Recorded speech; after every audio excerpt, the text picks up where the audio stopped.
Hello students, today's class for class 11 chapter 9 कर रहे हैं हम जीपी। क्वेश्चन 15 तक हम कर चुके हैं and question 16 onwards in this lecture हम बात करेंगे। हम बात कर रहे हैं जीपी पे। जीपी जिसका जो एक ऐसी सीरीज है जिसके अंदर जो एक कॉमन नंबर से मल्टीप्लाई होती जाती है प्रीवियस टर्म। ठीक है जी, तो क्या है जी, find a GP for which two terms is -4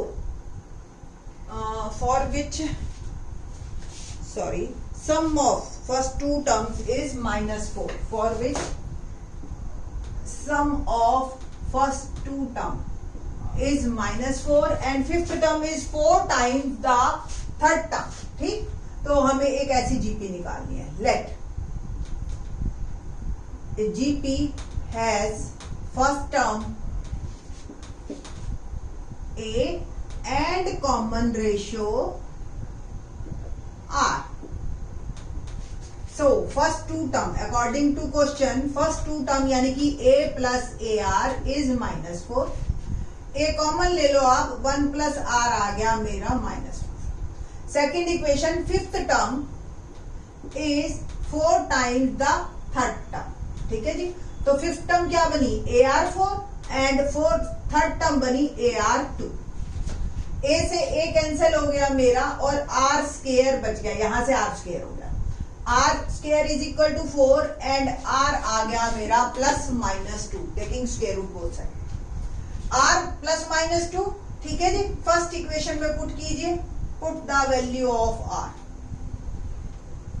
ठीक है, व्हेन r इज 2, पॉजिटिव लिया मैंने तो मेरा a आ गया -4/3। ठीक है जी, व्हेन r इज -2 तो a आ गया -4/-1 बिकम 4। ठीक है जी, तो इस तरीके से आपके पास a और r आ गए ना। हमें निकालना क्या है, जीपी निकालनी है। तो पहला वाले केस में जीपी क्या बनेगी आपकी, जब a -4/3 और r +2 तो जीपी बनी मेरी -4/3। 2 से मैं मल्टीप्लाई करती जा रही हूं तो -8/3, -16/3 एंड सो ऑन। ठीक है जी, एंड जो है हमारे पास नेक्स्ट, जब a आपका 4 है और रेशो -2 है तो जीपी क्या बनी, 4 -8 +16 -32। तो ऑल्टरनेटिवली प्लस माइनस आते जाएंगे आपके और आप 2 से मल्टीप्लाई करते जाएंगे। ये था हमारे पास question number 16। Let's start question number 17।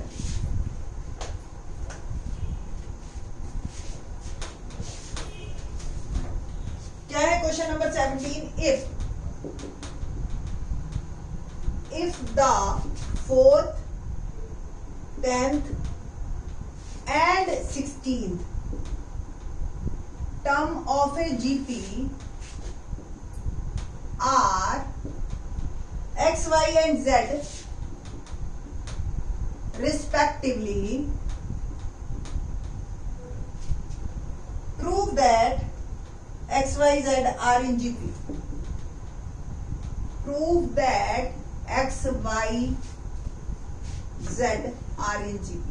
First of all आपको ये पता होना चाहिए कि एक्चुअल में मुझे क्या प्रूव करना है। जीपी तो प्रूव करनी है, ठीक है, मान लिया, पर जीपी को XYZ को जीपी में प्रूव करने के लिए क्या करना है, यानी कि मेरे को अगर ये प्रूव करना है XYZ आर इन जीपी तो इट मींस y/x z/y के बराबर होना चाहिए, है ना, this upon this, this upon this. तो y स्क्वायर यानी कि मुझे प्रूव करना है xz के बराबर, पहली चीज। अब मुझे दे क्या रखा है, फोर्थ टर्म। ठीक है, तो let a GP has first term a and common ratio r। ठीक है, तो फोर्थ टर्म x है, 10th टर्म y है एंड 16 टर्म z है, रिस्पेक्टिवली कहा ना, तो एक एक करके मैंने बांट दिया। AR³ x fourth term, AR9 y और AR15 z। ना मुझे प्रूव करना है y square is equal to x z, तो मैं वाई स्केयर से स्टार्ट कर रही हूँ। वाई स्केयर यानी कि AR9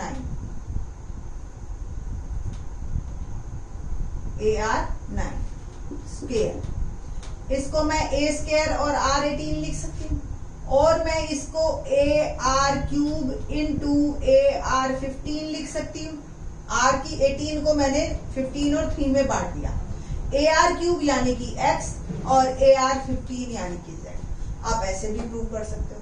आप इसका स्क्वायर यानी कि दोनों को ऐसे वैल्यू पुट करके दोनों तरफ AR9 स्क्वायर और ये AR³ इंटू AR15, तो ये A स्क्वायर R18 और ये भी A square R18, left hand side equal to right hand side, hence prove. ऐसे भी लिख सकते हो और ऐसे भी लिख सकते हो, तो दोनों ही तरीके से ये प्रूव हो जाएगा कि x y z are in G. ठीक है जी, तो इस तरीके से आप प्रूव कर सकते हैं कि कोई भी 3 नंबर जीपी में है। सॉरी दिख नहीं रहा आपको, तो आपने लिखना है x y z are in G. ठीक है जी ना। क्वेश्चन नंबर 18 देखते हैं। बहुत बहुत बहुत इंपॉर्टेंट है 18th क्वेश्चन हमारा। ये आपके नॉट ओनली इन हमारे एग्जाम में तो आएगा ही आएगा, मिड टर्म में, फाइनल में, और ये कंपटीशन में आने वाले टाइम में कहीं भी ये जरूर आता है question. Let's see question number 18 देखते हैं। क्या है 18? Find the sum to n terms. ये आपको सीक्वेंस दे रखी है। अब आप देखिए, ना तो ये एपी है ना ही ये जीपी है, और इसके जैसा ही एग्जैक्टली सेम एग्जांपल दे रखा है। उसमें 5 + 55 + 555 एंड सो ऑन दे रखा है। चाहे कोई भी नंबर हो, 1 से लेकर 9 तक का। आपने इस क्वेश्चन को देखिए कैसे करना है। 8 कॉमन ले लीजिए, अंदर क्या रह गया, यहाँ 1, यहाँ 1 1, यहाँ 1 और यहाँ 4 1 up to n terms. n term लिखने की जरूरत नहीं। अब हम क्या करेंगे, 9 से मल्टीप्लाई और 9 से ही डिवाइड करेंगे। मल्टीप्लाई वाला तो अंदर दे देंगे, डिवाइड वाला बाहर पड़ा रहेगा। 9 + 99 + 999 and so on n terms. अब आप देखिए, 9 को आप लिख सकते हैं 10 - 1, 99 को आप 100 - 1, 999 को 1000 - 1 and so on n terms. Now 10 - 1, 10 square -1, 10 cube -1 and so on n terms. Now अब थोड़ा सा हमें यहाँ पे टर्म्स को सेपरेट करना है। किस तरीके से? फर्स्ट टर्म को अलग करती जा रही हूं मैं, तो 10 + 10 square + 10 cube up to n terms. और देखिए -1 -1 1 1 1 1 कितनी बार n टाइम जुड़ेंगे, तो वो -n हो जाएगा। बस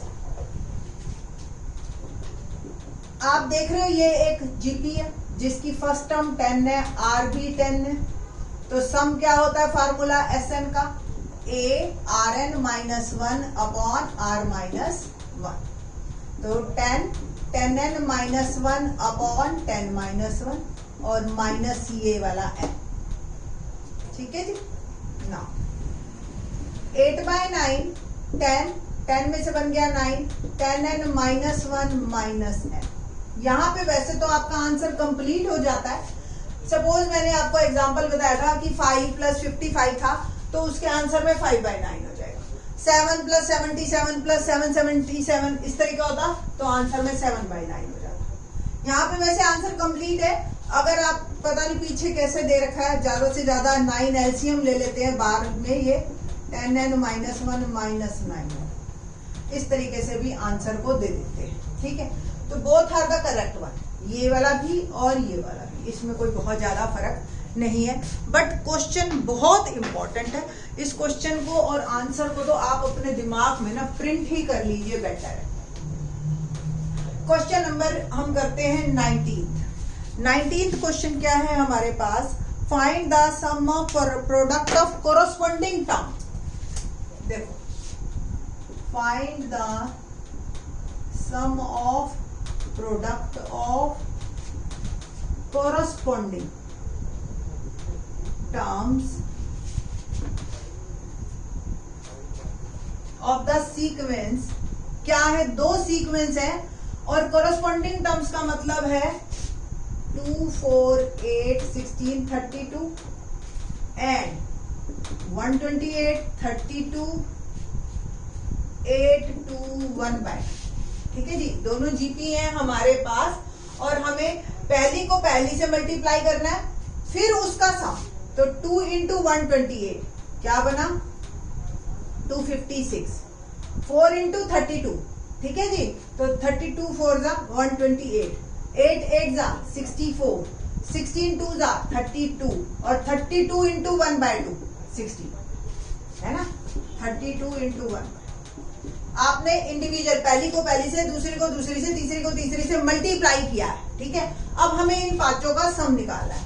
आप देख रहे हो ये एक जीपी है जिसकी फर्स्ट टर्म 256 है और रेशियो 1/2 है। Second term divide by first, तो 128 डिवाइड बाय 256 1/2 आता है ना।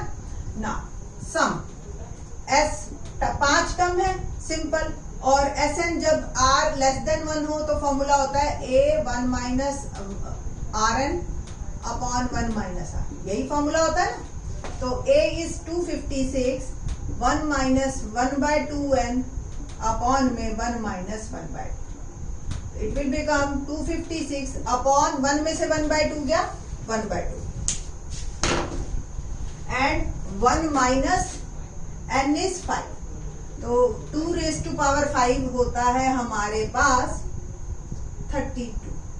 करके देख लीजिए, 2 1 जा 2, 2 2 जा 4, 2 3 जा 8, 2 4 जा 16 एंड 2 5 जा 2 raise to power 5 30। It will become 256 into 2/1 और 32 एलसीएम, तो 32 माइनस 1, 256 2 जा 512 और ये आ गया 31 32। कटता है काट दीजिए, जैसे 8 से 8 4 जा 32, 8 6 जा 48 और 8 4 जा 416। 16 को 31 से करिए मल्टीप्लाई, 16 1 जा 16 1, 16 3 जा 48 और 1 496 इज माय आंसर। तो ये जो है आंसर आया हमारे पास, sum of product of corresponding terms of the sequence. Question number था मेरा 19 है ना। 28 भी सेम है, उसमें दो एपी जीपी दे रखी है और क्या है same sum of product of corresponding terms है। क्या है जी क्वेश्चन मेरे पास, ए आर स्केयर, ये दो टर्म है ए आर एन माइनस 1। कहते हैं show that product of corresponding terms of the sequence this and this